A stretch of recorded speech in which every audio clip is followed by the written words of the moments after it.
8 novembre, on vous le dit, on vous le répète, pas le 28, le 8 novembre, c'est bien la date des élections.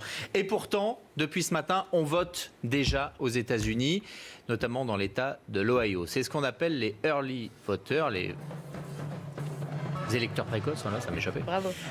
Électeurs précoces, ils sont de plus en plus nombreux aux États-Unis.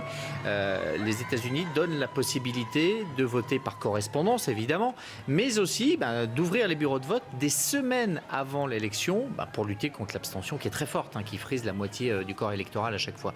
Donc on vote sur plusieurs semaines comme ça. Donc ça a commencé dans l'Ohio. Ça a deux avantages. Lutter contre l'abstention, c'est déjà dit, mais surtout, pour les partis, c'est tout bénef. Ce sont des électeurs qui changeront plus d'avis et qui, quelles que soient les catastrophes qui puissent arriver dans votre élection, le vote est mis dans l'urne et il est comptabilisé et c'est comme ça. Donc il y a énormément de mobilisation dans les partis pour aller dire aux gens mais votez tout de suite, là vous êtes fait votre opinion, allez-y, ça ne sert à rien d'attendre. Mon candidat c'est le meilleur et ça marche puisqu'aujourd'hui un tiers des Américains, vont voter avant le 8 novembre. Une question, on ne connaît pas les résultats. Ah non, bien sûr. On ne connaît pas les des résultats. comptes précoces. Le vote du 8 novembre a déjà commencé. Olivier, est-ce qu'il y a d'autres bizarreries dans cette élection américaine, qu'on soit prévenu ? Oui, alors par exemple, vous avez entendu Trump, allez vous enregistrer. Ça veut dire quoi ? Ça veut dire qu'aux États-Unis, si vous voulez participer à une élection, vous n'allez pas à la mairie. Il n'y a pas de liste électorale.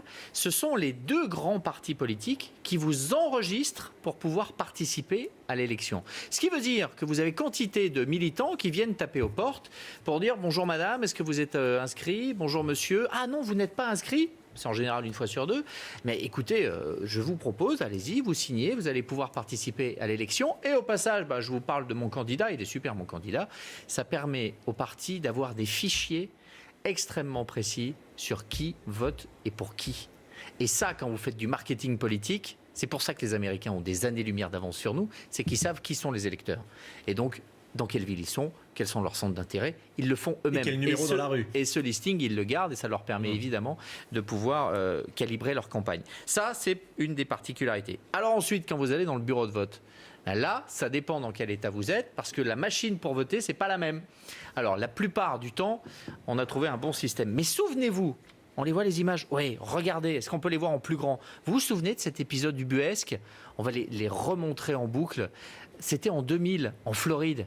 Vous vous souvenez quand il y avait des gens qui louchaient pour savoir si le trou était au bon endroit pour l'élection. Pourquoi ? Eh bien parce qu'il y avait encore des machines à voter qui étaient des cartes perforées.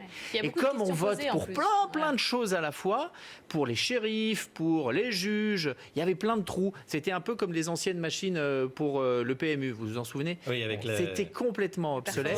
Ça a failli mettre par terre une élection américaine, celle entre Bush et Al Gore. Souvenez-vous, ça a revoté, ça a fait passer la première puissance américaine pour une assemblée de MJC. Donc, on a essayé de faire évoluer. Ces machines-là, cette fois-ci, n'existeront plus. Mais il y a encore 2 ans, on s'en est servi dans quelques États, notamment dans l'Idaho. Et ça, c'est terminé. Maintenant, il y a ça. Regardez, il y a le vote électronique. Ça ressemble, quand vous prenez un billet de train à la SNCF, un écran tactile, vous votez. Alors, encore une fois, j'insiste, pour plein d'élections en même temps, vous faites votre vote, vous avez un ticket pour pouvoir éventuellement faire une contestation. Dans d'autres États, vous surlignez au marqueur fluorescent et ça sera lu par un scan optique, ou dans d'autres États encore, il y a le bon crayon à papier, vous faites une croix. Ça reste quand même un petit peu flottant. On termine avec une petite question. Est-ce que vous savez pourquoi est-ce qu'on vote le premier mardi du mois de novembre chaque année ? Depuis chaque élection en tout cas. À chaque fois, vous avez raison. Mais depuis 1789, ça ne change jamais. Alors, il faut se remettre à l'époque de la première élection présidentielle aux États-Unis, gagnée par Washington. Qu'est-ce qui se passe ? On se dit, il faut laisser passer les moissons. Donc, on vote en novembre. On laisse passer l'été. On vote en novembre. Et ensuite, on ne peut pas voter le dimanche parce que c'est le jour du Seigneur. On est dans une grande nation croyante. N'oubliez pas qu'on vote sur la Bible. Donc, qu'est-ce qu'on fait ? On reporte ? Oui, mais on est à cette époque dans des États qui sont très grands. Pour aller jusqu'au bureau de vote, parfois, il y a une journée à cheval.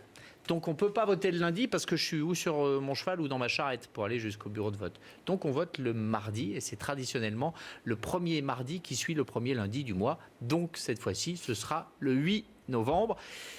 Et ce sera comme ça dans 4 ans, et encore comme ça dans 4 ans, et encore comme ça dans 4 ans.